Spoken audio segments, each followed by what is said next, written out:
So about the first 20 minutes, I'm going to talk about these sacred calendars, and we're only going to study 3 of them. I know of 16, and there's several I know about that I haven't even looked at yet. But there's 3 that are important for birth dates. Some are important for ordinations, and some are important for covenants. But we're the ones for birth dates. We're going to talk about the birth and dates of 12 of as many as I can of those women. And one of the big points of this also is the women are every bit, if not more, important than the men. And you'll see that as we go through. So, John, yes. You wanted me to remind you of the buckle. Oh, I got a slide on it, so thank you. There was something I was afraid of. Oh, and my PhD, by the way, is from the University of Arizona. And because they had the 4th best astronomy school at the time. And what else would you want to know? I've done mostly computer programming for money. Tough to get a job teaching astronomy. My friends all went to other countries, and I didn't want to do that. So, and it worked out great to learn the programming because I have to write a lot of computer models of calendars. So that's how that works. So starting out with the calendar part, God said, let there be lights in the firmament of the heaven to divide the day from the night. Let them be for signs and for seasons, for days and for years. And he really meant that. And the lights in the firmament are not just the sun and moon, which is mostly Hebrew calendar, which is one of the 3 we'll look at. But we'll look at a Venus calendar. And then the other one, the sacred round, doesn't use lights in the sky. It's just the day count. But they're used for days. All of the calendars are based on the day. And so there you go. All right, so that's, I think, one of the best images of how I view God. I believe Michelangelo had a lot of insights creating the sun and the moon. Okay, and so another part of this whole conference, wisdom was one of the main topics. I mean, it's called Wisdom Conference or something. And I really like that because this is my slide on knowledge versus wisdom. This is my personal opinion. I don't think I've got scriptures or anything to back this up too much. But knowledge is of the mind, and it's a masculine trait. Wisdom is of the heart, and it tends to be a feminine trait. So all the married people here are going to be well aware of this. The man's going to be usually Mr. Logical and have his reasons, and I know the shortest way to get to where we're going, so I'm planning to go on this route. And the wife says, I feel better about going on this other route. And he will say, why? And she'll say, I don't know, I feel better about it. The next thing I have written here is all decisions should be made with the heart. The mind can never have enough information to make a decision.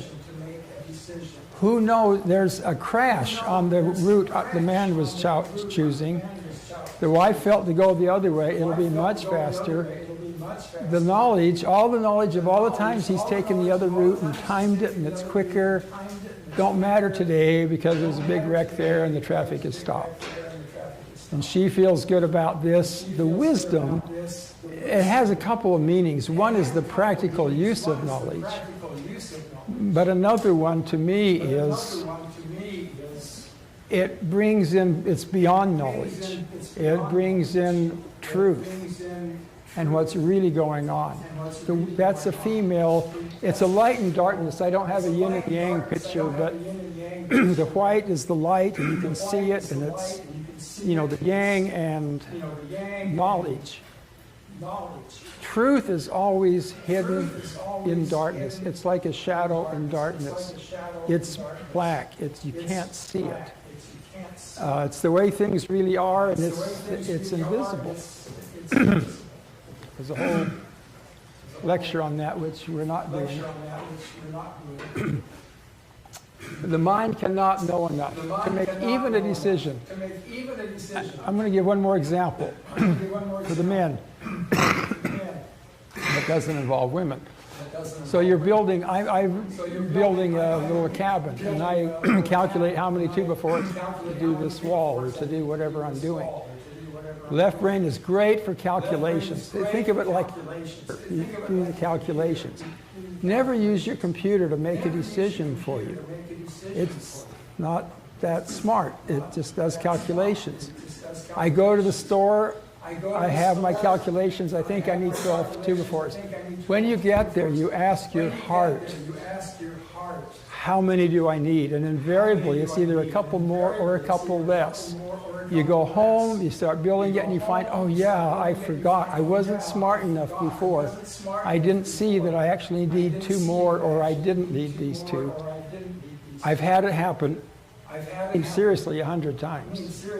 You want to go with your heart on making decisions, even if your wife's not there to help you. Maybe with the heart. That doesn't mean, well, anyway. Tonight we'll look at the wisdom of wives. Oh yeah, for the wives, I believe, save the husbands from some big mistakes. And they have to do interesting things like breaking rules to do it. And then they get criticized. The man tends to be, if he's a righteous man, he tends to be, I'm going to follow the rules. I'm not partaking of that fruit, no chance. You know, and the woman doesn't always feel that way. She wants to follow her heart more.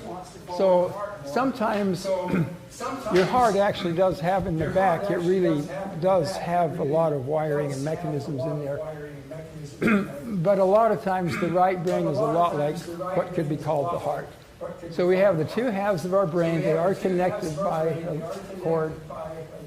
But on experiment versus intuition, I have used both halves of the brain as a pair of independent witnesses to discover the truth.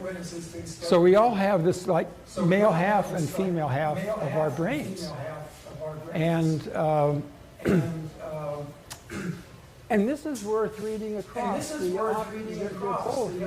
of the words written here are good traits to have. The left brain is rational, the right is intuitive. The left likes analysis, which means tearing things apart, teasing them apart. Synthesis, putting them together. Left brain is precise, right is general. Left is linear, right is holistic. Right, the whole picture at once. For those in electronics, one is the serial port and the other is the parallel port. Verbal versus images, math versus insight.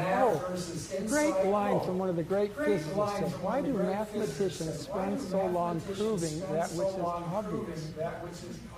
And I love that quote. When you look at things correctly, the answer is obvious, and that sometimes it's very difficult to prove. Anyway, one is safe and the other takes risks. That's a big one. One does part, one does the whole, logic versus feelings, name versus function,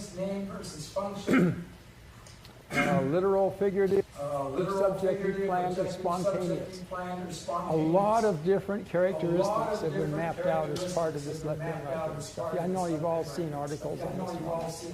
But it's true and it's important. And some of us, like me, was raised all left brain. Our schools tend to give A's to the left brain people. And the artists are like, yeah, I guess we could have art in the school, but is that really necessary?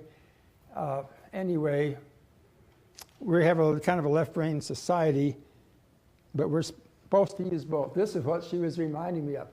African buffalo herds display voting behavior to indicate their travel preferences by standing up, staring in one direction, and laying back down. Only adult female vote. Very important. They're the ones that know they're going to need to go to where the water is in the water hole, right? And the males can think, well, last year, the last 5 years, there's been water, this one that's close by, right? That's the knowledge side. And the female is saying, you know, this year, there's no water there. And it's the other direction, farther, you get the idea. Things that the knowledge doesn't know from experience. That's out of nature. Imagine having the women be the ones to vote for something. So anyway. All right, these are the sources I use. Both religious, by the way, what these slides with the little numbers, I have a tutorial on sacred calendars on Instagram. It's called sacred_calendars.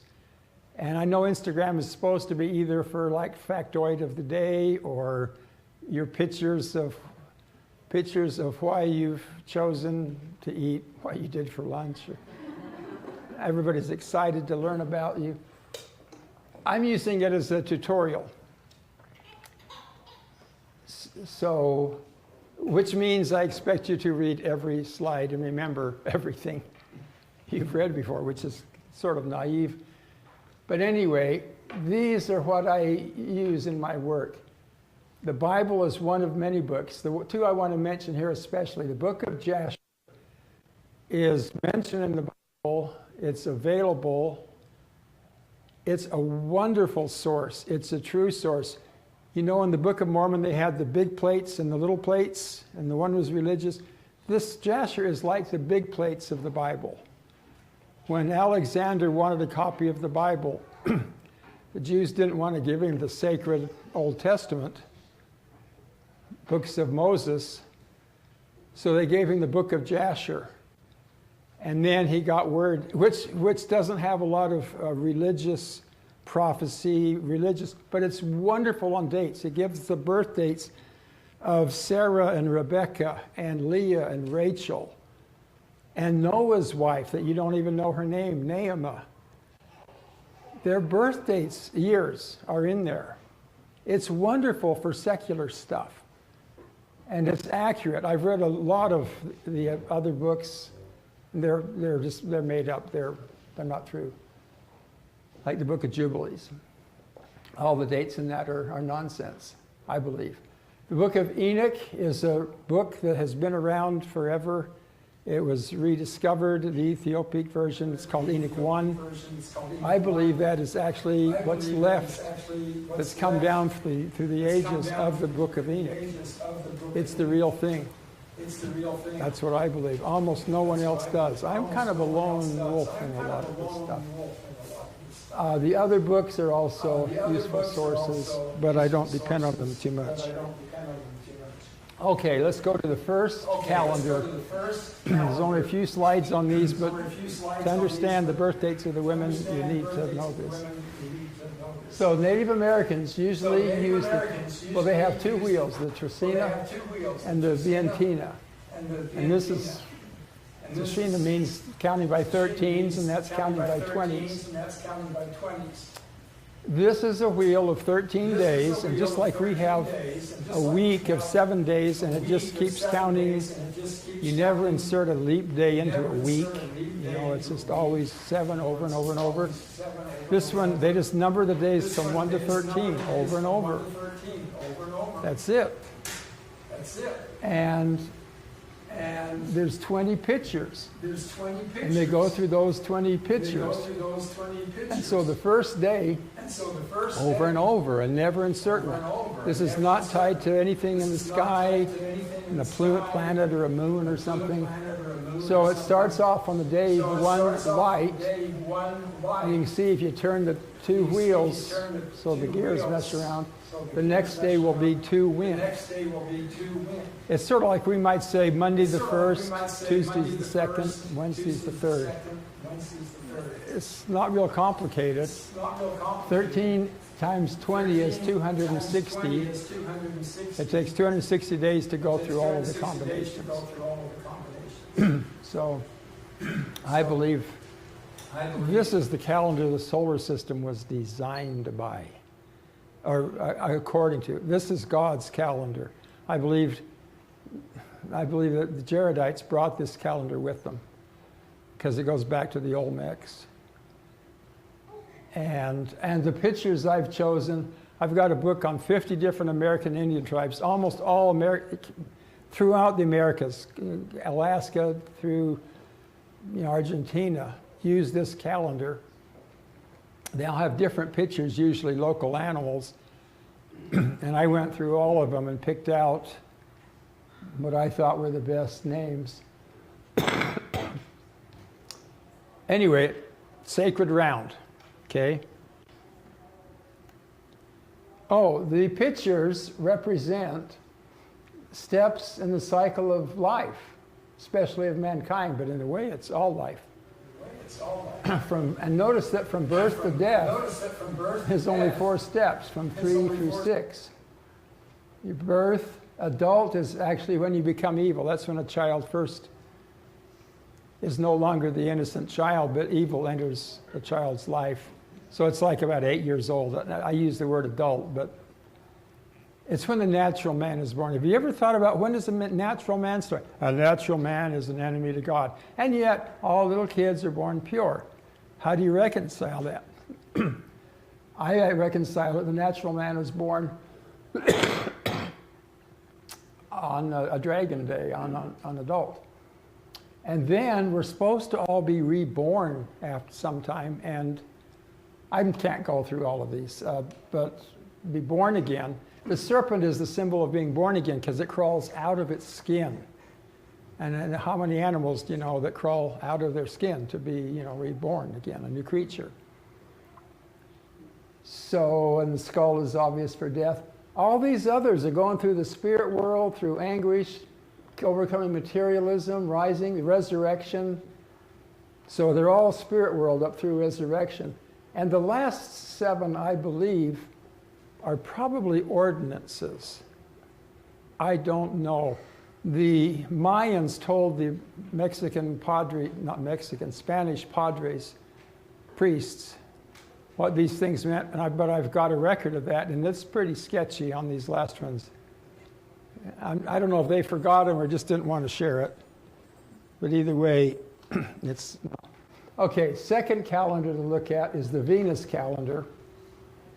Very important on birth dates. That shows Venus is closer to the sun than is the Earth. So you see its orbit inside. Because of that, it's both an evening and a morning star. And you have to think about that, but it gets hidden. It can't get very far from the sun. That's why it's evening and morning. It's either up shortly after the sun sets or before it rises. Because if you see a bright star on the opposite, away from the sun, it's going to be Jupiter, because Venus never is opposite the sun. You can see that. It never gets over there on the outside of the Earth's orbit. So it's evening and morning, and it has 9 phases from creation. When it's dark, you can see where the 1 is up there, I hope. 2 is quickening, where it goes into the womb. And we can't see it. It's right hidden when it's in the womb. It's born over at number 3, when it first rises as an evening star. By the way, this is mostly from the Aztecs. I'll even tell you where it was I got hooked on this, because it was totally life-changing. Then it's an evening star. It's brightest over at point number 5, which is prime, which is the rebirth time.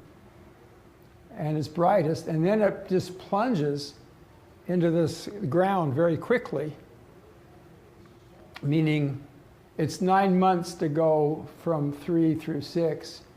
And it's just maybe 2 months at that last, from 5 to 6. So it's taken 7 months to get up high to its highest place in the sky. And then in 2 months, it plunges into the earth and dies. So, and you'll just watch it, and it goes into the earth. It looks like it dies. It's, of course, really going between us and the sun. And very few days later, usually between 0 and 8, it rises. And the Aztecs said that rises represents resurrection. Here was what was that hooked me into this. On all of them, they said there's really only one date that matches their god Quetzalcoatl, the feathered serpent you've probably all heard of sometimes, which really sounds like it was Christ. He was born dim like number 3, rose to a bright prime, very quickly died after a short 3-year ministry, fights the armed forces of the underworld, and then resurrects. And here was the grabber. They said when he resurrected, the planet Venus also resurrected, meaning it was a morning star. This is back in the 70s. I read this before, well, see, about 1980. It was in a book, Anthony Avini, Sky Watchers of Ancient Mexico. I believe it came out in 80. No computers really then, but not desktops, mainframes. I had tables of where Venus was, and I knew what the date of the resurrection was because I had just written a big article on it, and it was clear what it was. I look up where Venus was, and sure enough, Venus is rising as a morning star on April 3rd, AD 33. And I said, oh, okay, somebody actually knows something. Because it takes, I don't have that here, but it takes a year, 1.6 years for Venus to go through this cycle, 584 days. And for them to have practically to the day out of 584 when he resurrects, that's not chance in my book. So that's where this whole, everything you're going to hear tonight came after that. Okay. I did this before, and I got it in the time, but I didn't talk this much. So I'll try to keep moving.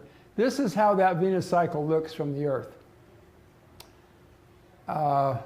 You always draw a flat Earth, with the horizon, looking as a circle. But there, Venus is rising in the west at 3 on the western horizon there. It rises, goes up to adult prime, and dies in death.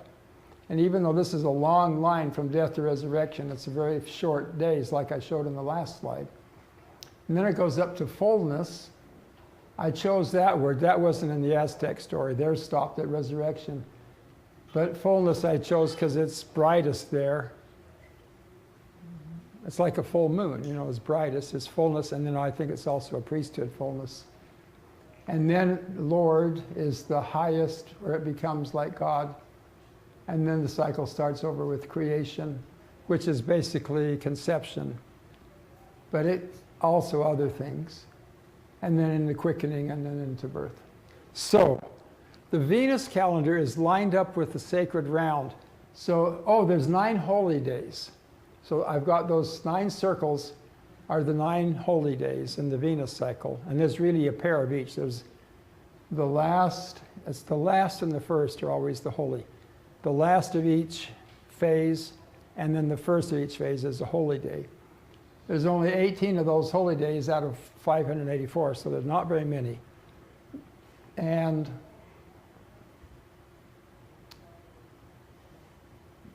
I was going to say, and it is linked to the Trecena, the 13-day part of the sacred round.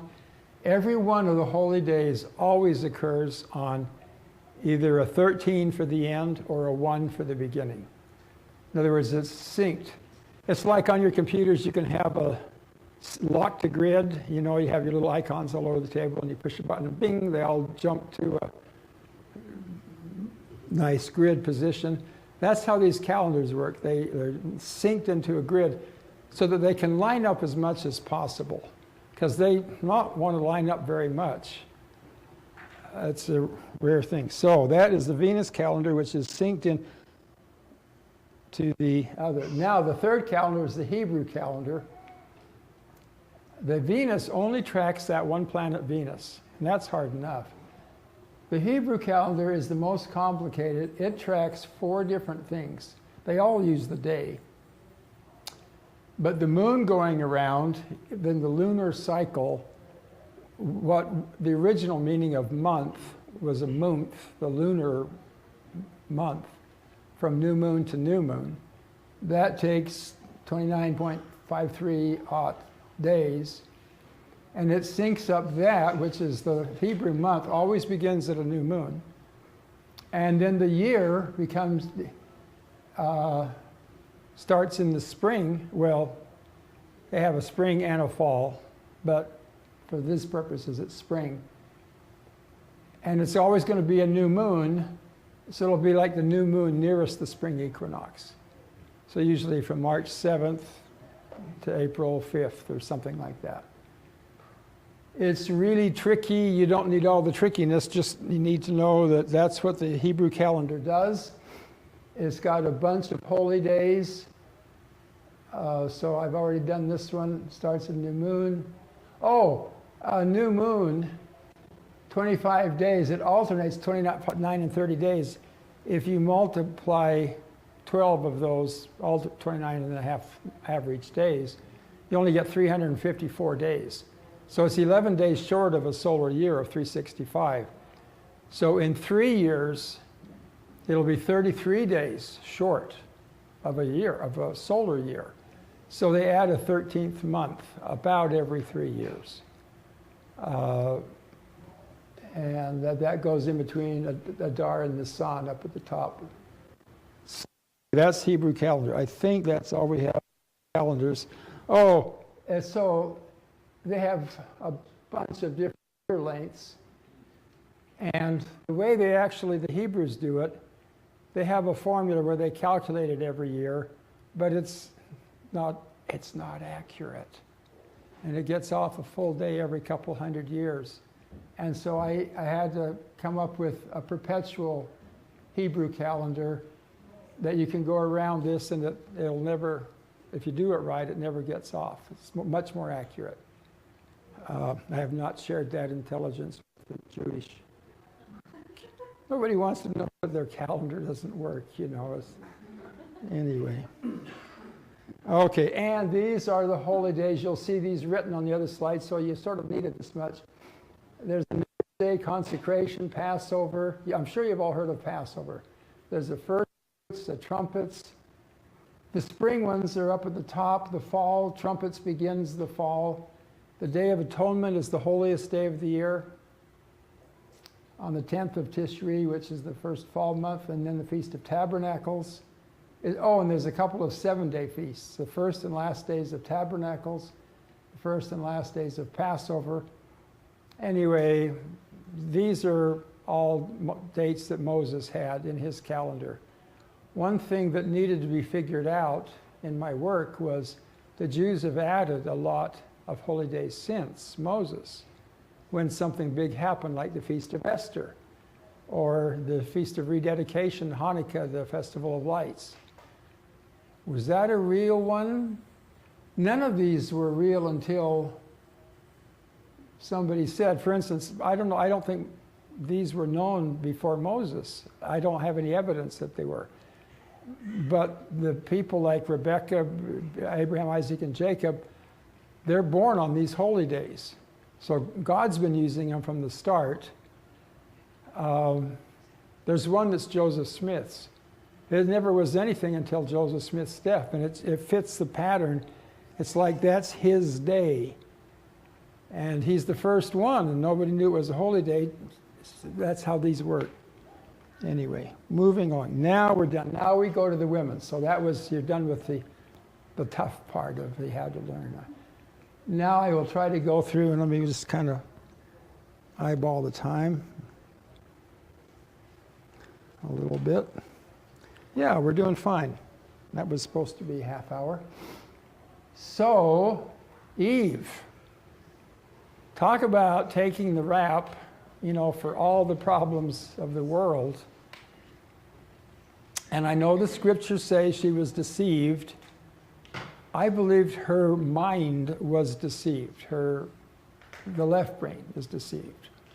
She's listening to information from a bad source. I have no evidence for this, but I just am betting that, first of all, I go through what Adam just, no, I'm not interested. I'll never partake of the fruit.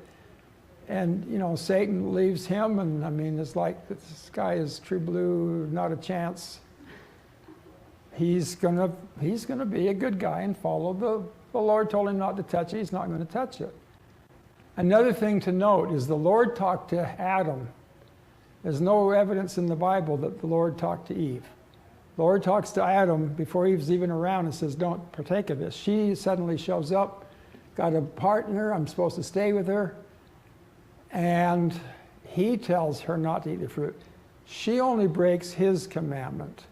The reason they talk about the fall of Adam and not the fall of Eve much is because he's breaking God's commandment from personal knowledge. It'd be like Joseph's, personal knowledge. Anyway, I believe she chose with her heart and that she did the right thing. I believe everybody was rejoicing in heaven. Yes. And God's saying, yeah, I knew it all the time. I know the future. I know the end from the beginning. But I don't think everybody did. Anyway, people are cheering for her. She did the right thing, and they were counting on her. It would have been a disaster if she had done the same as Adam. This is one of those where I think she saved him. Even the scriptures can't say in fine print and a footnote, oh, by the way, she actually did the right thing. We have, church leaders have said that along, hey, it's the right thing. But that's not in the scriptures. Paul says she's deceived. Genesis says she's deceived. She gets chewed out. She gets punished.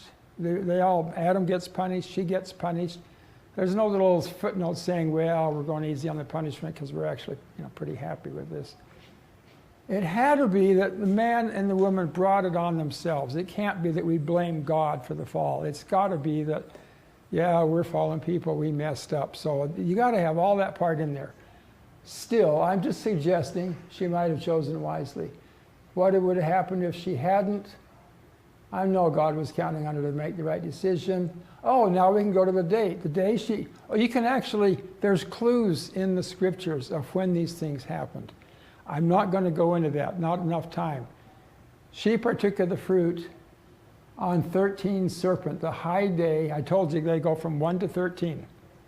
She goes on the high day of the serpent and of the sacred round. SR is sacred round. Oh, and decision day, the main decision day, 17 Tammuz, when Moses says, choose ye this day whom you will serve. All those, Joshua says it, all of those choose. Martin Harris, choose what you're going to do. Are you going to obey the covenant you made with God on the 116 pages? It all happens on decision days. That's when it happens. And there's 3 decision days a week apart. This is the first main one, 17th and the 24th, and then 7 days after that. But anyway, so she had decision day, and it really is on other calendars too. It was a multiple decision day, but I'm just teaching you 3. So, whoops, go back. This is just a picture. There's interesting expression on her face. There's Eve and the serpent, and I like Adam's expression too. He's trying to figure this out. Now what am I going to do? I'm supposed to stay with this. She doesn't do what I tell her. Yeah. So okay, see, I think I said everything there. Second wise woman. Naeema is she's the wife of Noah. She is the very daughter of the prophet Enoch. She's way older than Noah. There's got to be a story there. She's 82 years older than her husband Noah. She was 580 when she married Noah. And Noah had put off getting married. He knew there was going to be a flood. He knew the world's going to be destroyed. This is from the book of Jasher. And he says, what's the point? Getting married, raising kids. It's all going down the tube. And then the Lord finally says to him, take a chance. You might be lucky. That's too free of a translation. The Lord commands him to take a wife and to raise up seed that he will be, and tells him he will be saved. Pretty good choice of breeding stock there, of Enoch's daughter. There's got to be a story with how long she waited.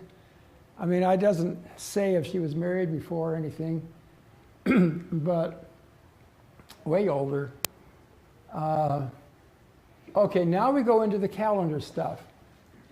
I'll just tell you briefly here, the way I will speak with authority on they were born on this day and that day. And you say, well, how do you know that stuff? Especially when only the year is given.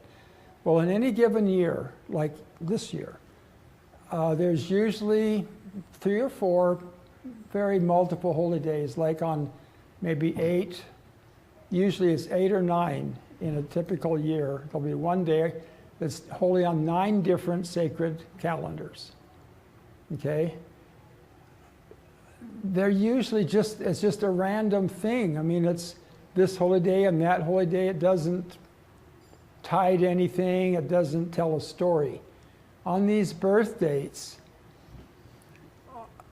almost in every case, on the patriarchal line that some people make a big deal about, going through from Adam to Seth to Enos to Canaan and Mahalaleel and all that, there's a link between not only the father and the son, but the son back to the father, and the mother to the husband, and the mother to the son, and the mother often to the grandson, and the mother to her father. They're all linked together. Plus, they can be linked to similar people many years apart. You'll see that. Mary, the mother of Jesus, is linked directly to Miriam, which is Hebrew for Mary, way back to sister of Moses. So it's just this incredible amount of linking all together. That's not by chance. I used to figure out the probabilities, and every one of them is like way off the chart on probability theory. So that's why I speak with authority on what the birth dates are, because they link to the family and to their jobs. So with that in mind, the way I'm pretty confident of her birth date, given the year, is she's born on the same day as Noah, and Noah's linked to his father Lamech and his son Shem. They're on the same day on the Mercury calendar, which we didn't discuss, and it's the same. He's on the same day, Noah's on the same day, and she is on the same day as Shem, her son. So father, mother, and son are all born on the same day. So you have that kind of thing that links them all together, even though they can have very different roles. He's Mr. Flood guy, he's Mr. Melchizedek guy. So they'll have other things. And so he's Joseph Smith Sr. is born on the same day as Shem. And he was the patriarch of the church. He's a priesthood patriarch. And he's on the day of Melchizedek. Anyway. That's on the Hebrew calendar, 1 Ab. It's the first day of the 5th month. And since we're not talking about the men, I'll say this here. It's also the same day that Aaron passes away. And Aaron is Mr. Aaronic priesthood. And Aaron's death date is given in the Bible, in the books of Moses. And Aaron died on this day, the first day of the 5th month. Very rare to say the exact day. His was not obvious. Usually the more they tell you, the more you needed to be told to figure it out, because it was hard otherwise. But anyway, Joseph Smith Sr. was born that day. There's a picture being wise in this. So here's Mr. Left Brain looking at the by the way, tell me if I get in the way or something. Can you see that okay? You're good? All right. He's looking at the plans for the ark. He's figured out how many boards he needs and stuff. And she's thinking about who's going to clean up the mess at the bottom of the ark, and real practical wisdom. Have you thought this through? And what anyway. All right, third wise woman, Sarah, wife of Abraham. She's a seeress, by the way, which is important.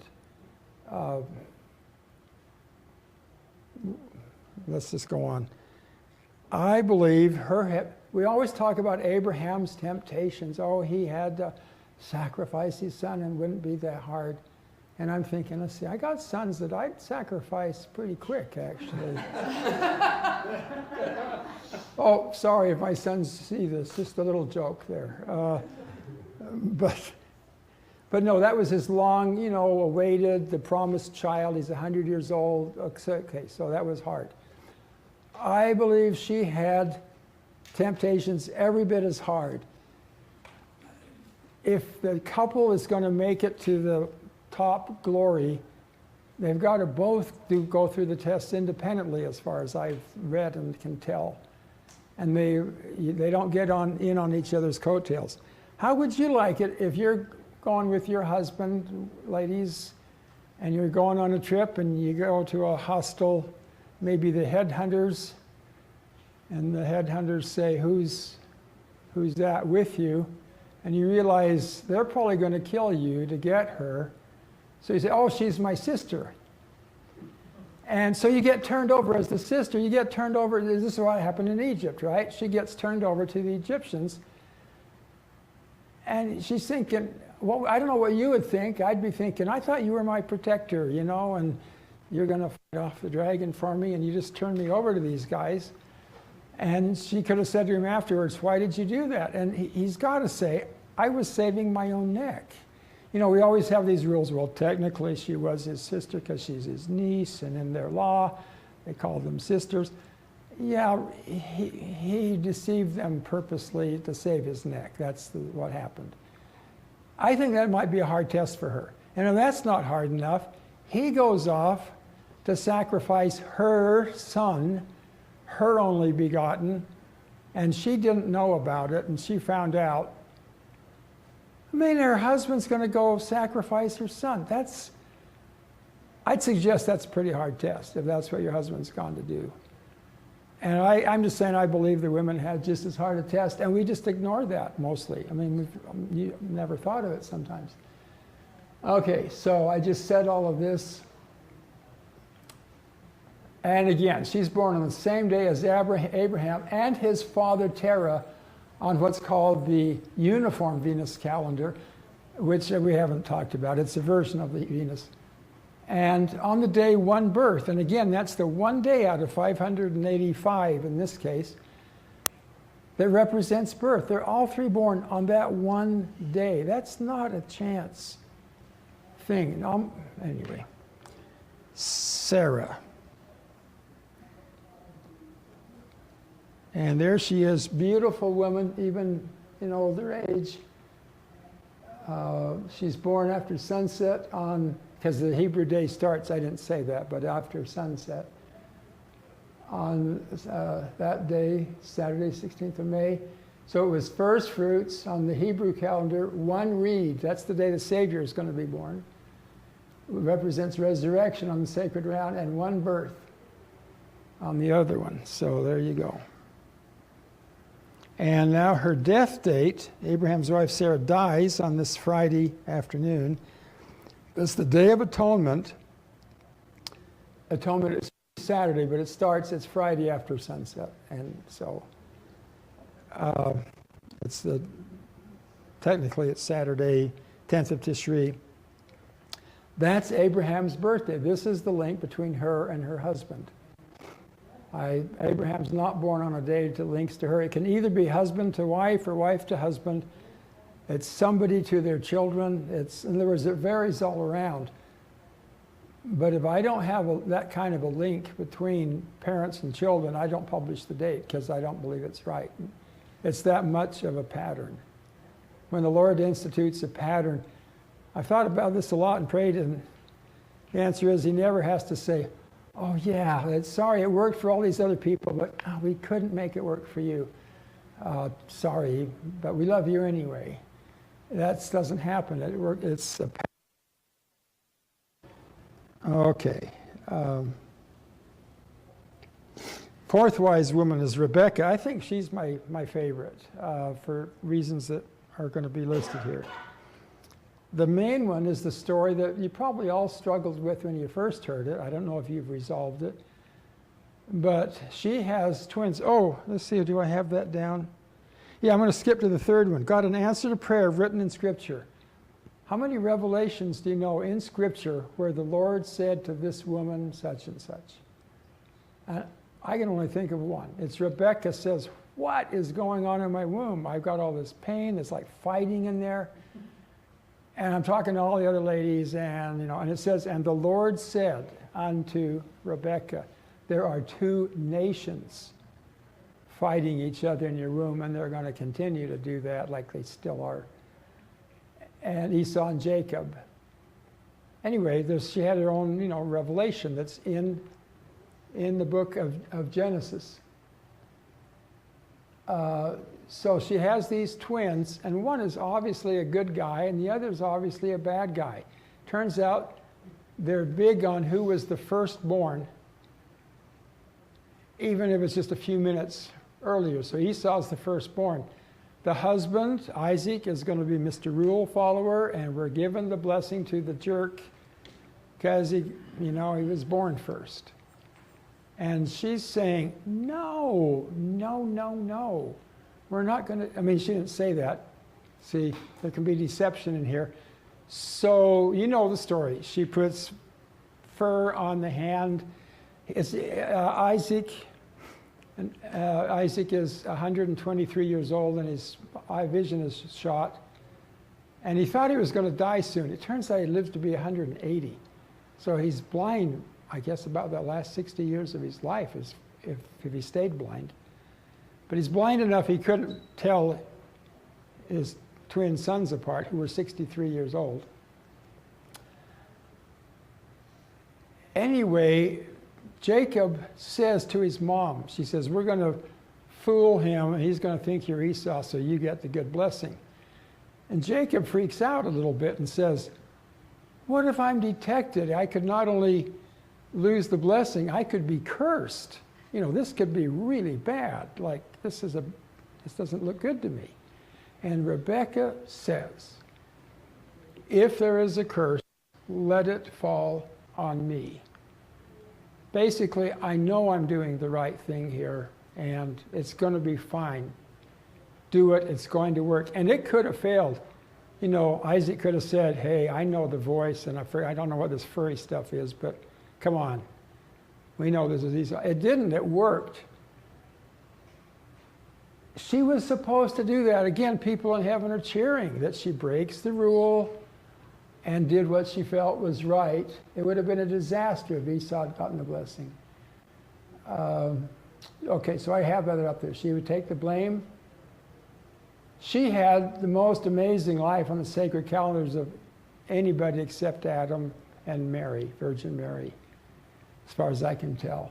She lives exactly 133 years, an exact number of sacred rounds. She's born on one Venus, one birth on the Venus calendar, 9 other holy days. There's so much interaction that I can't begin to list them all, but it's amazing. And that's the longest of most of Sarah was 127, and Rachel and Leah die at 48 and 50 years old, really young for back then. Lives a long time. Anyway, she's one of my favorite people, but she knew what she was doing, and she knew that had to be switched. She was young when she's married. This is usually, the story, Rebecca was at the well. Abraham sends his trusted servant, Eliezer, to bring back a wife for his son Isaac. And they always show her, like all the other pictures, show this mature woman, 30 years old at the well feeding his camels. Remember the story that he asked the Lord that whoever feeds my camels, waters them, and says, would you like some too? That's going to be the wife. And the Lord goes along with that, so that works for him, and she does that. This shows her standing up. She's just young, and which was the typical age. But at least somebody figured that out and drew it. Rebecca, Isaac's wife, born on Again, one birth, one jaguar. She's missed one jaguar, like she owns that date. I can't explain why, but a lot of the other people have it. Mary, the Virgin Mary, is born on that day, but Rebecca owns it. So that was to show a tie to her. I don't think it's a tie to Mary. Mary is amazing in other things. Anyway, and holy days on 6 other calendars. Okay, enough for Rebecca. So after Sarah's death, at age 40, Isaac marries Rebecca, and 20 years later, she has the twins when he is 60. And this picture I put in to show kind of when they were 15 years old. Again, the one Esau with the bow and arrows, the hunter, and Jacob is interested in other things. That's why Isaac preferred Esau so much. But Abraham dies when they're 15 years old. And here's the reason I put it in this slide, because it's not about Abraham. The day he dies not only is one resurrection, the same exact day that Isaac is born on the Venus calendar, but he dies on the day one light. Remember, that was the first day of the Venus cycle. I mean, of the sacred round. That's Leah's death date. And he dies on 1 Sivan. That's Rachel's death date. He's tied to his grandson Jacob's 2 wives. Isn't that cool? I mean, I'm trying to show how important the wives are. He could have been, and he's got actually 3 links to Isaac. So there's no shortage of Abraham to Isaac. That's why there's no question on his death date. He's got 3, same day as 3 Isaac, but on the ones that you think, well, they can be random, it's not going to hurt anything, they're not random either. They tie to his 2 granddaughters-in-law. I think that's really cool. Worth teaching you. Rebecca dies on Saturday, the 6th of April. And these are all, by the way, on our Gregorian calendar, so that's accurate. April 6th back then is like April 6th now, the Savior's birthday kind of thing. She dies on April 6th, 1 jaguar again, which is her birth, and Rachel's death. Yeah, Rachel died on 1 jaguar. She dies on 1 Lord, which is going to be Isaac's death. He lives a few years younger, older. He dies a little later. So her death date ties to her husband. She dies on Easter, which ties to Joseph on 2 different calendars. And Joseph is her grandson.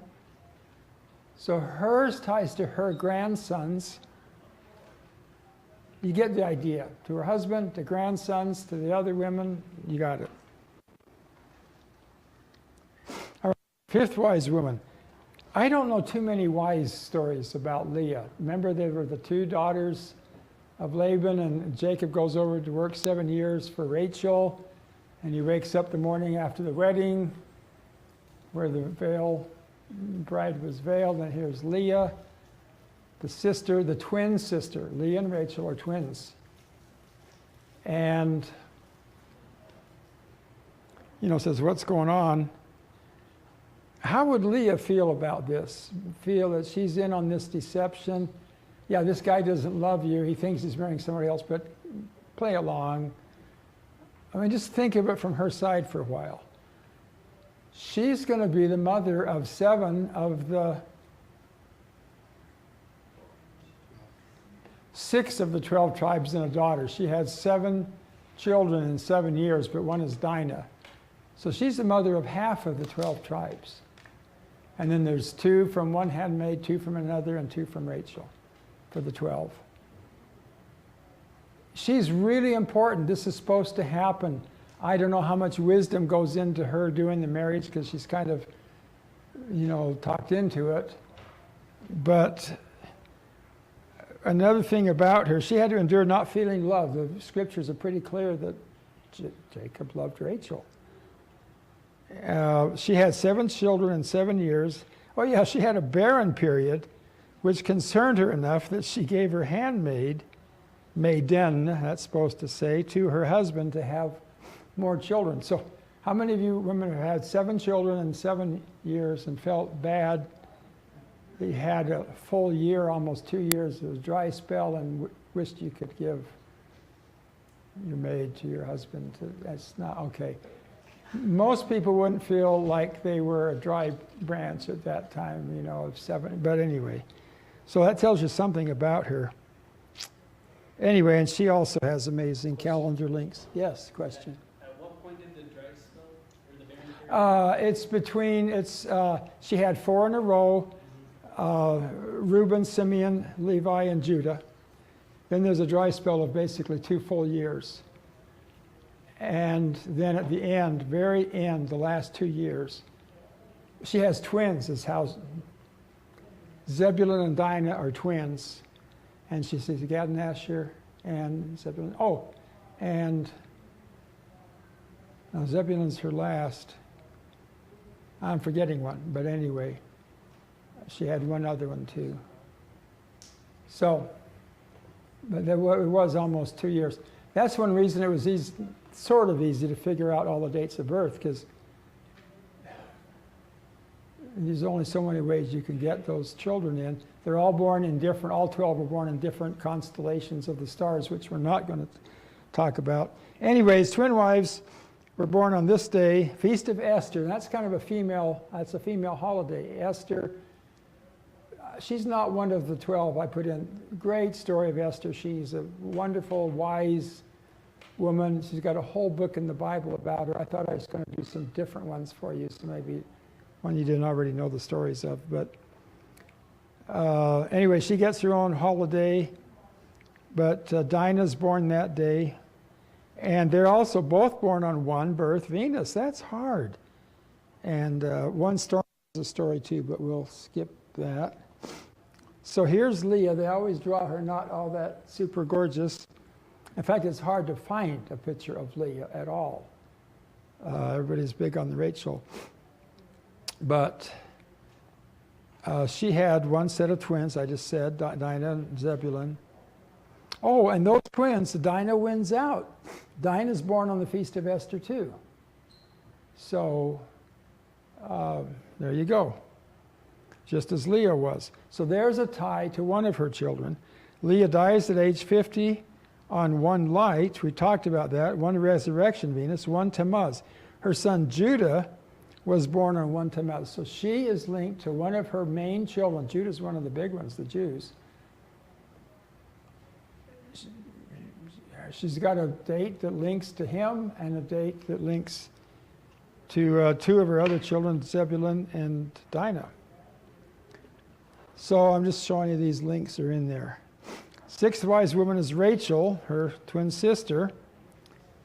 She went childless for the first all 7 years. She's the one started to give the handmaiden Bilhah, who had Dan and Naphtali, and the other handmaid had Gad and Asher. Oh, Issachar is the other one. Issachar and Zebulun were Leah's last ones. So she has a lot in common with Mary, the Virgin Mary. Her son is born, her second son, Benjamin, is born near Bethlehem. As they're on the road going back home.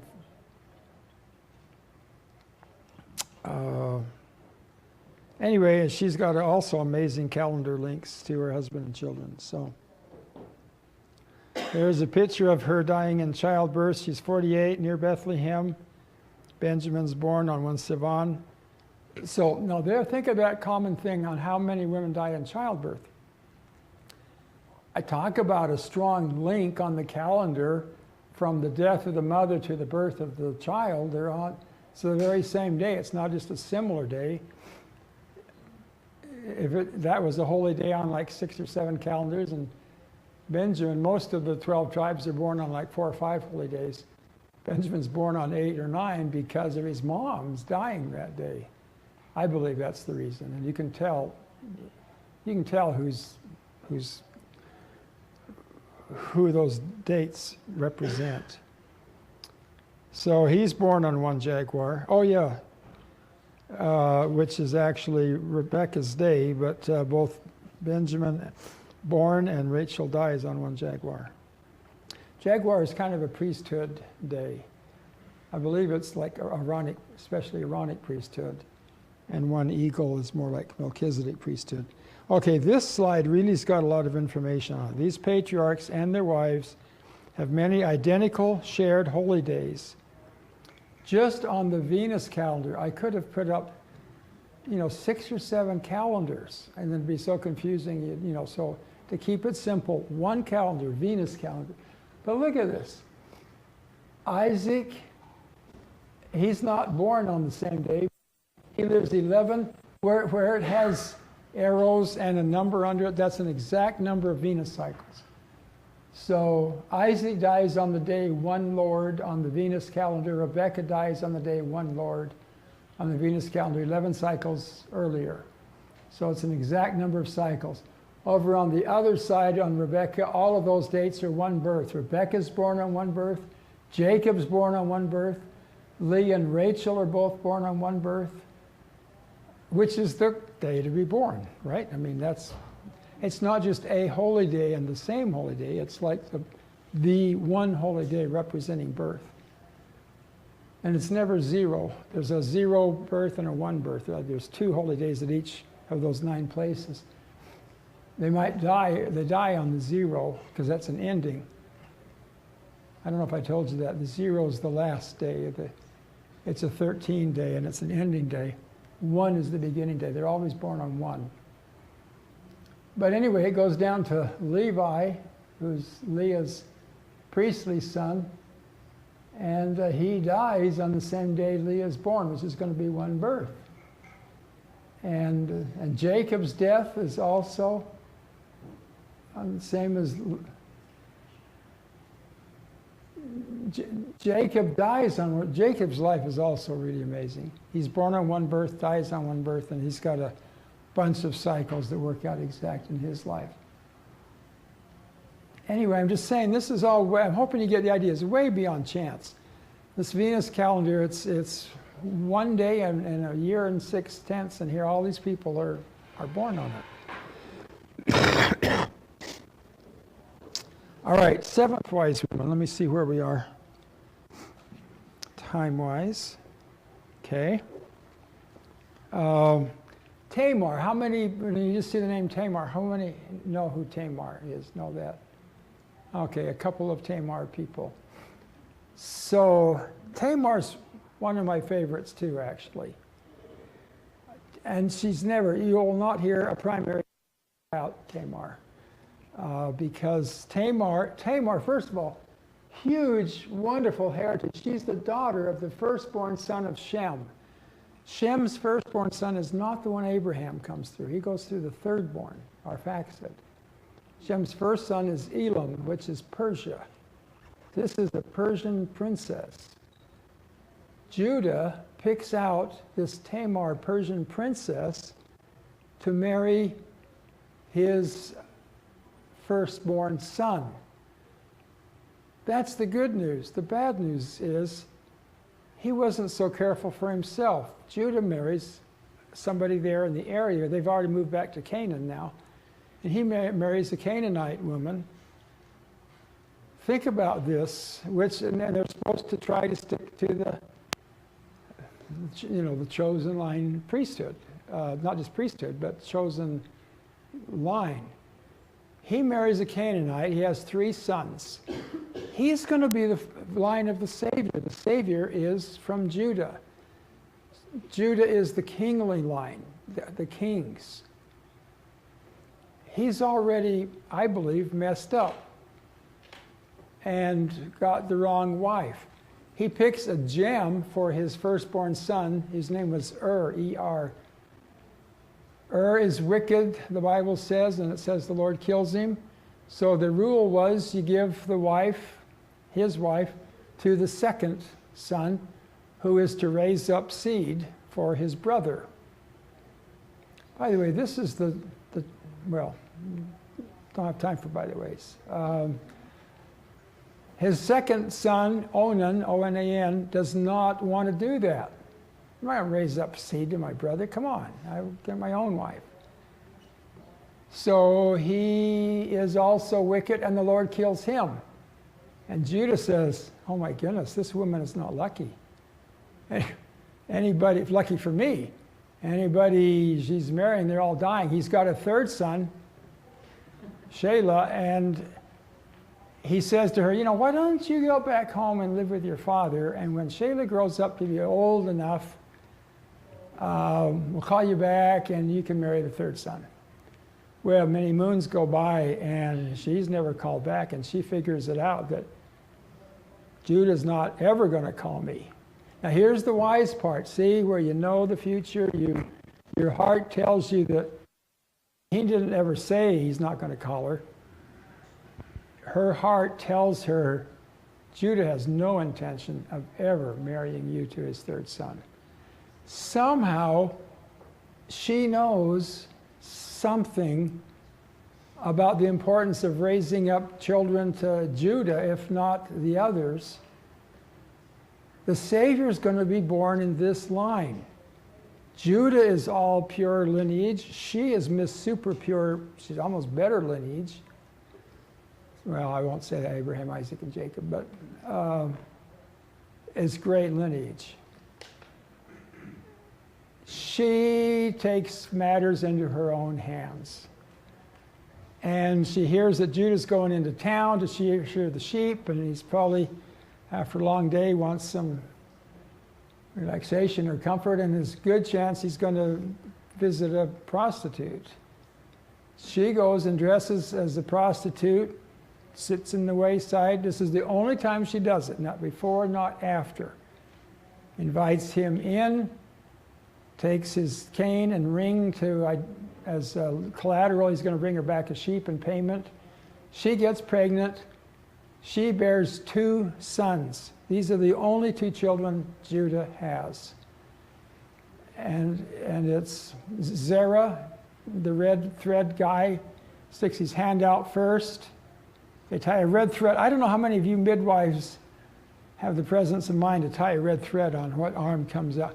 There's midwife over here. Ties a red thread on his hand, and he pulls it back in and goes up the chute, and out comes Mr. Perez. Who would have thunk? You know, she's got to be white. You got to give her a hand. Talk about wisdom and doing something. I never thought of that till now. Talk about you can't plan. I don't know how many women she had delivered, but I bet it's the first one where the fist comes out and then goes back up. And you see, you don't know the future based on the past. And she had the wisdom to tie that thread on. Well, there's been wars over that since, because now who's the firstborn? Pharez comes out first, and he thinks he's the firstborn, and they're saying, no, Zerah's first. So you have the War of the Roses in England between the red roses and the white roses, because both of them end up going to England, and all the European kings are the chosen seed from Judah, etc. The point is, all of the Jews are descended from Tamar. Why? Because she was willing. Talk about willing to take heat when they find out that she is heat. I didn't say that. She is blamed big time. They find out she's pregnant. You weren't being true to my son Shelah. And they're going to kill her. And she says, well, funny thing, there's the cane, and here's the ring of the father of these children. And Judah says, oh my goodness, you're more righteous than I am. And they didn't kill her. But I mean, almost all of these, the women have to do something that really looks wrong, and they get chewed out for. And yet, anyway, she's one of my heroes, actually. She did the right thing, preserve the Savior's lineage, but she had to do it in a very unorthodox manner.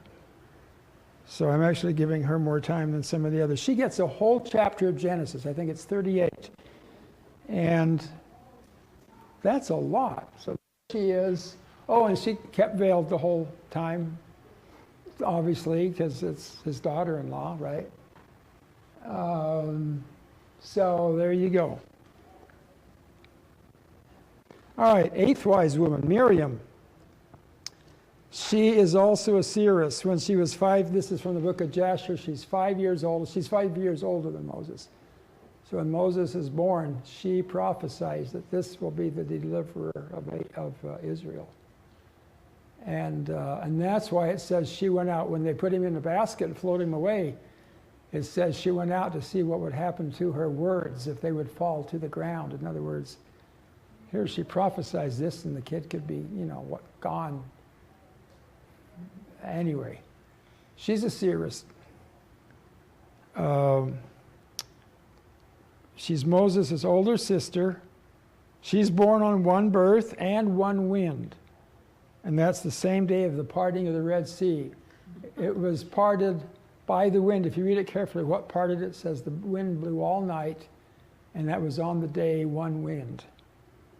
And it's on the last day of Passover when they start Passover when they leave. They go into the wilderness for 3 days, and then the Pharaoh wakes up and, why did I let my slaves go? What was I thinking? And chases for 3 days, and on the 6 days after, they get to the last day of Passover, and that's when they pass over the Red Sea. But see, that's a huge day, is what I'm saying. It's the beginning of a 40-year period. It's the beginning. It's an important day. And she's born on that same day, and she's a big part of the crossing of the Red Sea. She's born on one Ab, the same day as her brother Aaron died, and I will add the same day that, it's Joseph Smith Sr. is born. I'm pretty sure I got that right. And it's the Hebrew word for Mary. I'm not sure she was always wise. She had some wise moments. She had a couple of... There's, I think, a nice picture of her with her tambourine. She dances and sings and cheers up a lot of people. Yep, that just says the same thing again. And there's the Red Sea being parted, again, on that last same day. So we just said that already. Okay, ninth wise woman, Rahab, another one. Probably no primary songs about Rahab either. So when Joshua is going to come in and take over Jericho, he sends in 2 spies. Let's see what I've got written here. Yeah, and she invites him in, and see, she's a prostitute too. She kills the primary songs, right? Right there, it's all over. No primary song for you. Thanks for doing that, but no. So, she takes these 2 spies in, she promises to preserve them. They're there to spy out Jericho. This is in chapter 2 of Joshua, and they have a long speech by her that she says, I know that your God is the true God. I know you're going to come wipe us out, and I'm on your side. So please, I won't tell on you if you will save me and my family. And I will put this red cord down. She lived on the wall of Jericho that's going to come tumbling down. And they had apartments, I guess, or something along there. Anyway, everybody keeps their word. They save her and her family. She becomes, do I have this down? She's saved and later became the mother of Boaz, who married Ruth. Her name is listed in the Matthew genealogy of the Savior. Okay, they say, instead of Rahab, they have Rachab or something. They change languages and you change some letters. But she married Salmon, his name was. And Boaz marries Ruth, who's a Moabitess. Oh, and I didn't have Ruth on this list either because she gets her own book, and you know that story probably.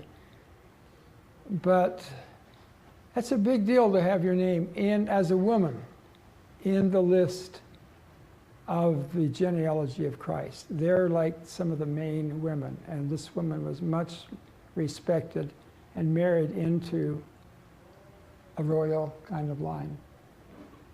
So I put her in. I don't have her birthday in. And Now, the big one of all, I do not have Eve's birthday. I don't have enough of a clue of when she was created. And I haven't even tried to find her birthday without it.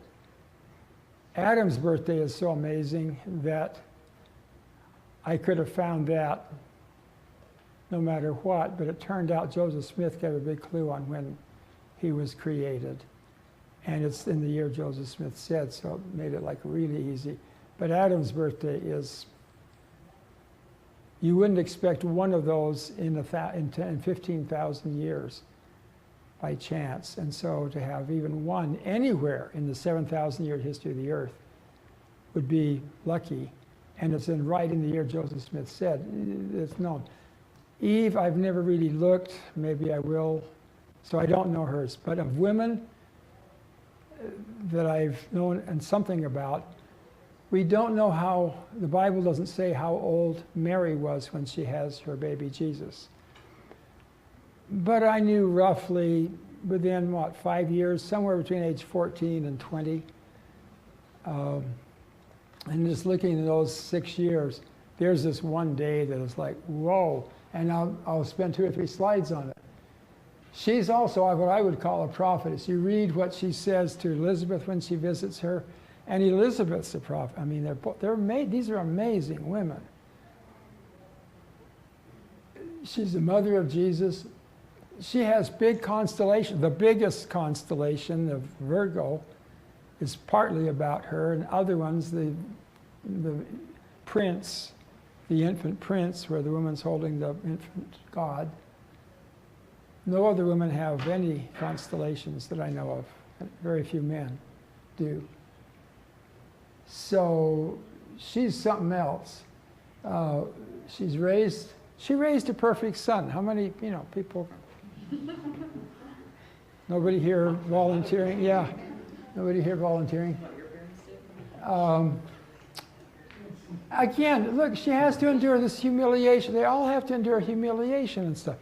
Couldn't the Lord have had Jesus born like 9 months after they're married?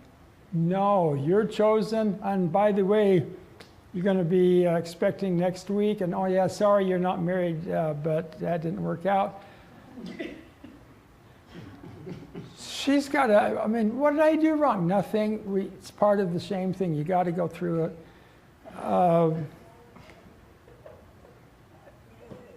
Think about that.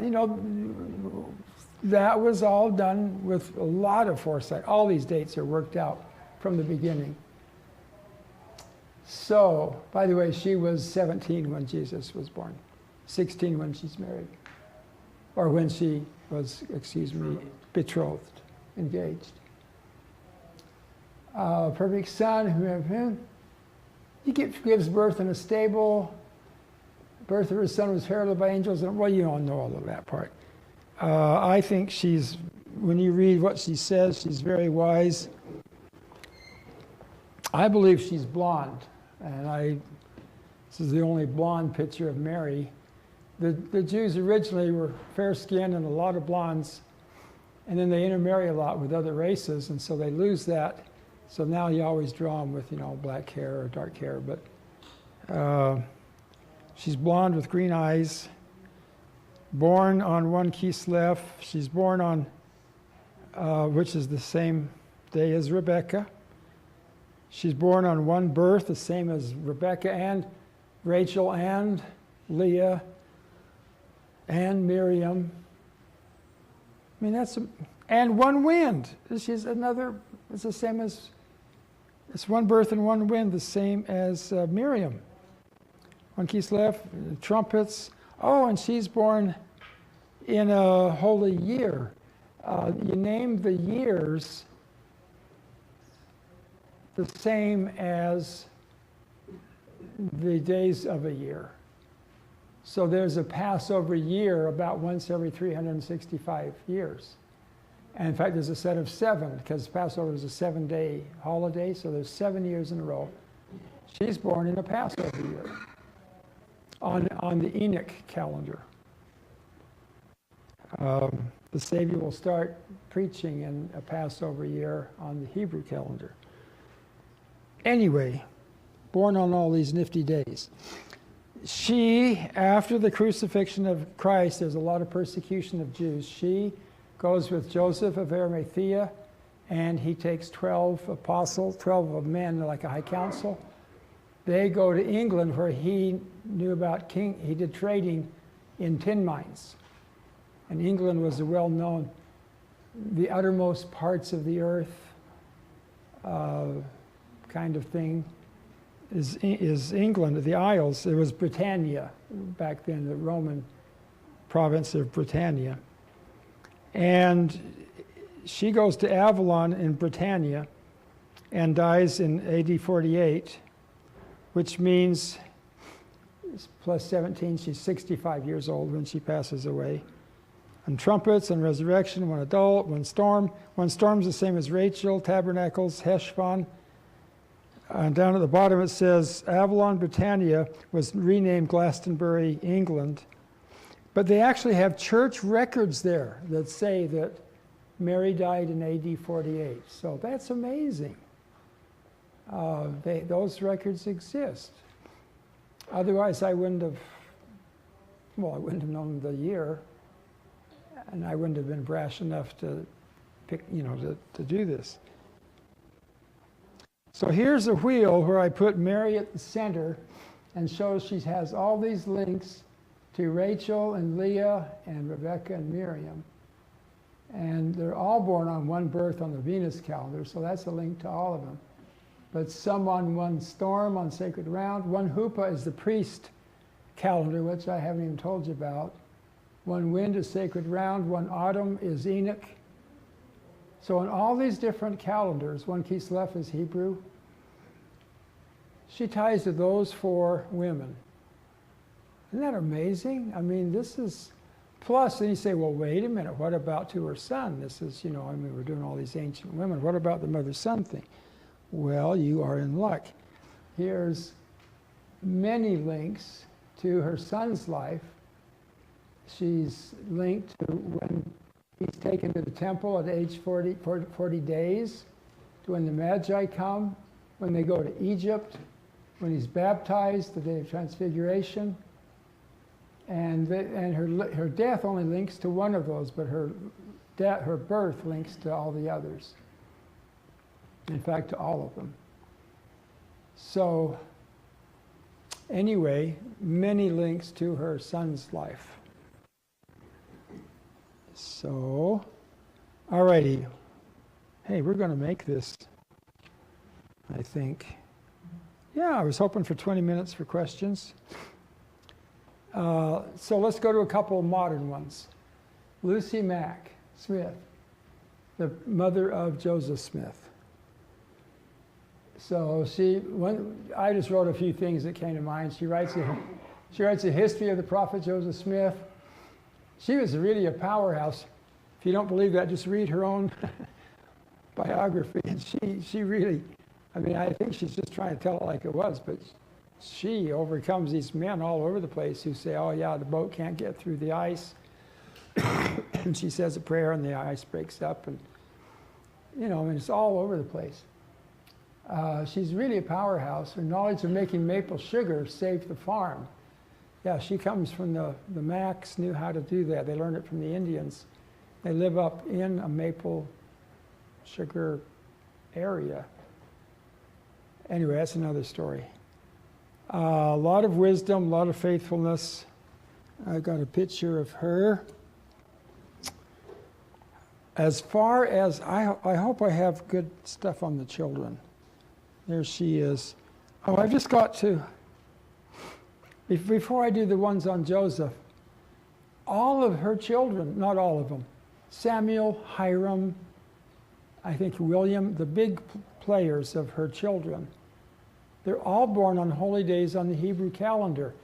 And those are well-known dates. Those are birth dates that are known on modern calendars. I'm not using my mystical, magical powers to say, oh, I know their birth date. It's like, oh, it's recorded. This is known. But they're born on the days of these holy days. They're all born on holy days in the Hebrew calendar. That's not by chance. Okay, now she has 3 different links to Joseph. She's born on Saturday, the 8th of July, 1775. That is the same Hebrew day as her son Joseph's death day. And I told you it was a day that Jews don't recognize yet. But it's 10th of Tammuz, and I call it Raven Day because it's the day that Noah let out the raven. Remember, before he does the dove, he lets out the raven. I don't know all the meanings of Raven Day, but anyway, it's Joseph Smith's death date. She's born on, the important thing of whatever the day is, she's born on the day, on the Hebrew calendar, that her son Joseph dies.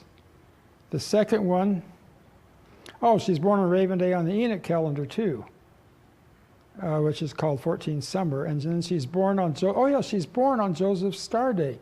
Joseph is one of the twins. In the constellation of the twins, there's Gemini and Pollux. The Gemini's the twins. There's Castor and Pollux. Pollux was a champion wrestler. Joseph Smith, champion wrestler. Said to be undefeated by some. There's a bright star that is that star, and she's born on the day of that star. And I think he dies. No, he dies on Sirius. Somebody said something Staple. He's a stick pole champion. Yeah, but he's also a wrestler. There's both. How many guys have done stick pole here? Have you all? That's a skill there too, strength and skill in wrestling.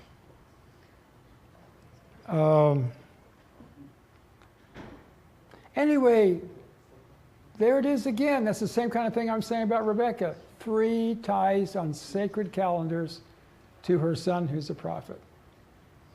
So I wanted a couple of modern examples, and she is amazing. And the 12th one is Emma Hale. She stuck with Joseph through thick and thin.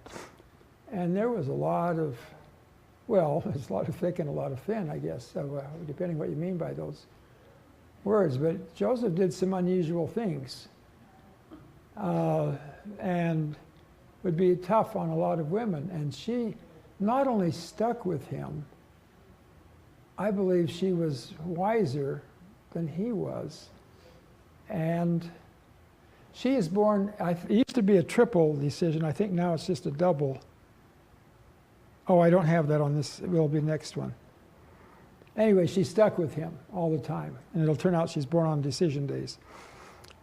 She's first relief society president, remarried.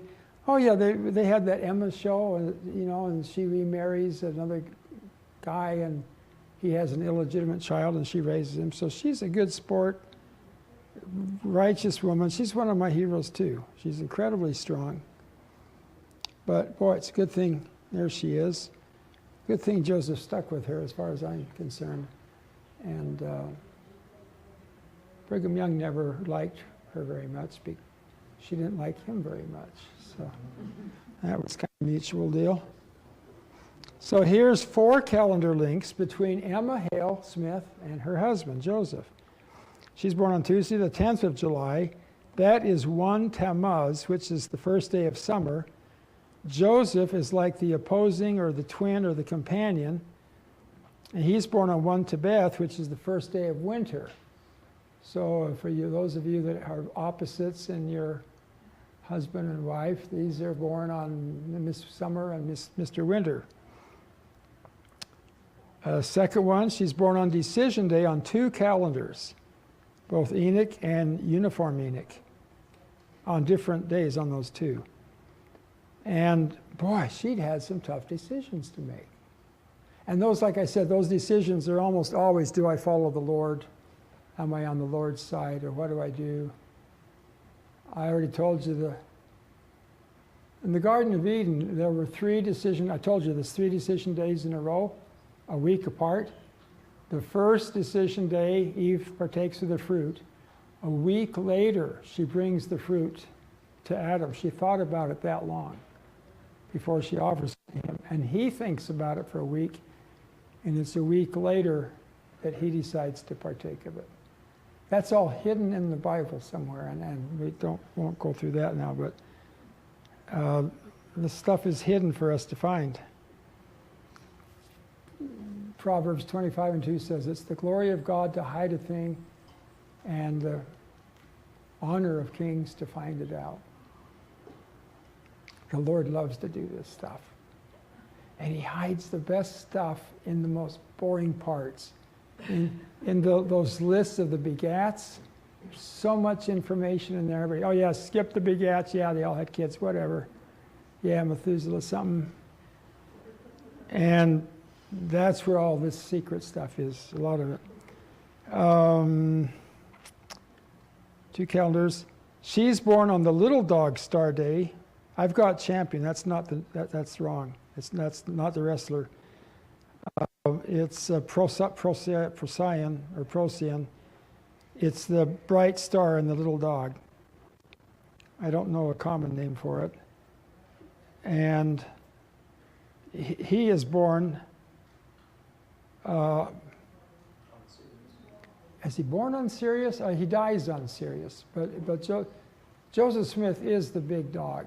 He's what the big dog's all about. And the little dog is the companion of the big dog.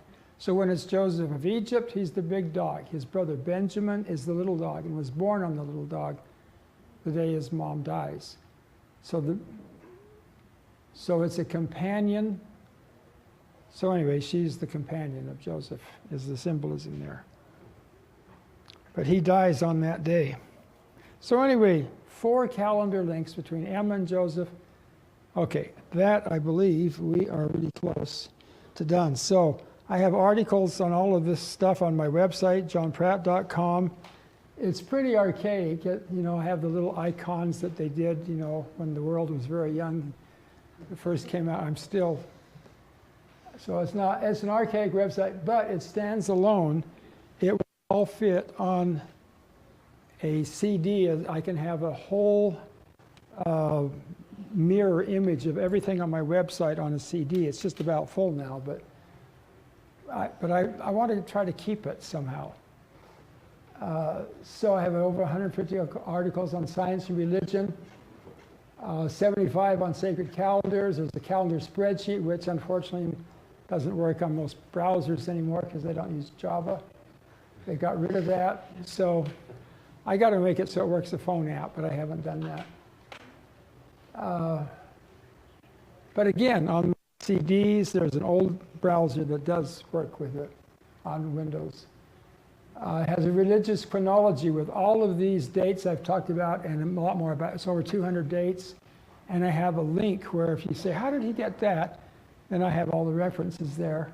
It's got a search engine. So all of that fits on the CD. And I've put them on gold CDs because everybody that does something sort of wants to preserve it. Michelangelo does, Leonardo da Vinci, they paint things and hope that the Sistine Chapel will survive. And some people build. Anyway, CD that I'm hoping. Now people don't even have a CD player in their computer. So it's anyway. Also, I have made a small calendar at the request of a few people who said, hey, it doesn't work on the computer anymore. And it starts in April and goes through next March. And I have explanations of the calendars. It has 9 different calendars on it. And interesting things that are happening this year that are similar to what happened in the past in front of the light. And what every star day is. Anyway, I brought a few of those. If you want one, there's like $15 and the CD is 15. You come up after or something, and I'm not really here to sell things as much as people get mad at me if I don't bring them. And so I'm trying. Anyway, and they're 20 if you order them because there's postage on that. So, do I have anything else? Oh yes, and then I told you on Instagram, and it's also on my homepage. And so there you have it. That is it. And we've got 15 or 20 minutes left since when we started. to answer questions or whatever. Yes. It's an odd question, but who did all the paintings of the women that you showed? Were they various artists? Or? Various artists that I found that I was hoping was free on. Some are free, clip art, and some are not, but typed in their names. Even Naeema, or Noah's wife. I mean, all of those I just found on the internet. And yeah. I probably just missed this, but I was trying to follow along with who you were referring to as a seeress and a prophetess. Why did you refer to Rebecca as a seeress? Did I do Rebecca that one too? I know I did Sarah as a seeress. She was called that. Ishka, in the Bible they call her Ishka, and I think that's a word that means. I'm not sure of that. I'll tell you why on Sarah. On Rebecca, she's the one that had the answer to prayer. I'm not sure Rebecca was. Oh, okay. Maybe I got mixed up. But here's something about Sarah. There's 2 times the book of Jasher says that Satan tempted her. And it turns out the day she dies is when her son was being offered. And Abraham hadn't told her that he's going to go offer Isaac as a... So this old man comes, it says, disguised as an old man, as Satan. But he tells her the truth. He can't lie. He doesn't say that, but I see it. He can't lie to Sarah. She can tell. So he tells her the truth. Hey, your husband's up, just thought you'd want to know, he's up sacrificing your son. It's a true statement. So she has that to go through. She lives through that okay. And then after it's over, he comes up to her again and says, hey, just want you to know, he didn't sacrifice your son. He's okay. And it says she was so overjoyed. Again, the truth. Satan's not famous, for telling the truth. And she's so overjoyed because she recognizes it as truth. See, that's the thing. And she dies. She dies the day he was sacrificed on the Day of Atonement, or attempted, and she dies. So when they get home, yeah, look at that for a challenge. You get home from that all rejoicing that Isaac's alive to get home and she's dead. And I've checked that. I mean, I don't just believe everything in Jasher. Everything, I have ways, as you know, to check things. So, but that's one reason. But she was called a seeress, and then she had that gift too. So I don't think they all were. Other questions? You just mentioned about Mary having blonde hair and green eyes, and there was Where did I get that? Yeah. I will tell you. But first there's a story, there's her prelude story. So I read a book about true prophets and true visions, and when you have a dream or a vision that you think is helping you and teaching you something, this man who was in fact a prophet said there will always be something real that you can tie it to, and you don't have to run around telling everybody you're having visions.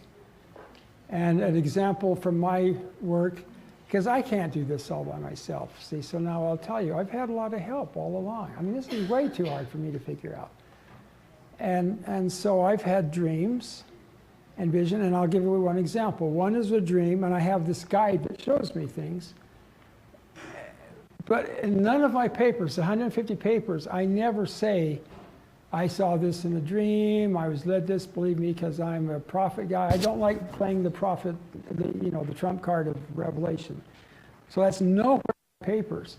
But it's always something real. So in this one, my guide, whoever he is, I never get to see him, points to things, and he pointed to an Aztec calendar, and he says, have you ever noticed that the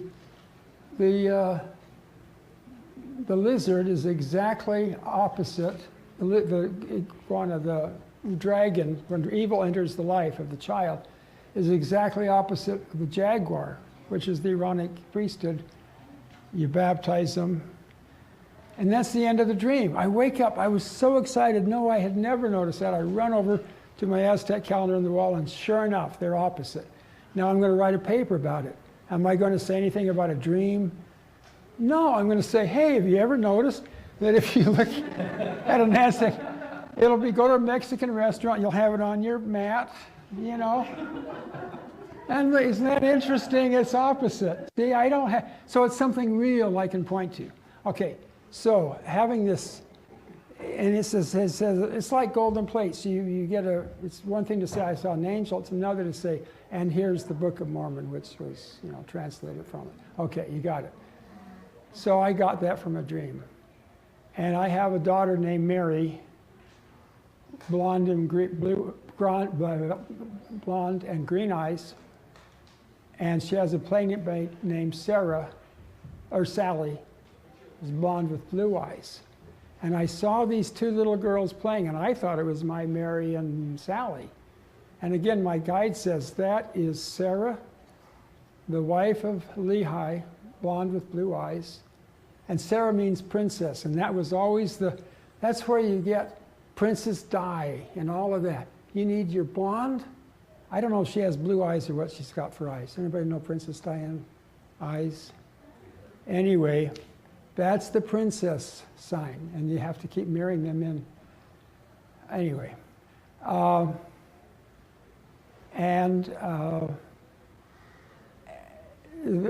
that's Mary. No, that's Mary, the mother of Jesus, and Sarah, the wife of Lehi. Those were not both my two children. And I said, whoa, I never knew Mary was blonde. Virgin Mary was blonde. And he says, now just think right now before I tell you what he says, what can he possibly tell me that's something real I can hold in my hand that would confirm that? You know, I mean, I couldn't think of anything. He said something and it matched what I'd been told was the sign of a real dream. He said, think about it. Think of all the nursery rhymes you've ever seen, such as Mary Had a Little Lamb. She's always, in the older 1800 and before books, she's always portrayed as a blonde, little blonde girl. And I did what you did. I nodded and said, yeah, that's right. She's always blonde. You never see a dark-haired Mary had a little lamb. And that was the end of the dream. But isn't that cool? It tied it in to something I could hold in my hand and look at. I mean, I just thought that was amazing.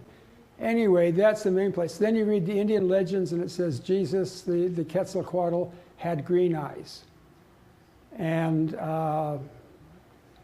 know, where's he going to get those from? And anyway, I've had a lot of other little confirmations where I can sort of say it with more certainty now. But I believe that because anyway, so there you go.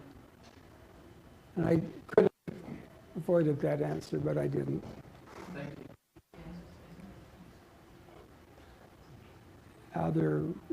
I know kind of long, it's already 2 hours, so.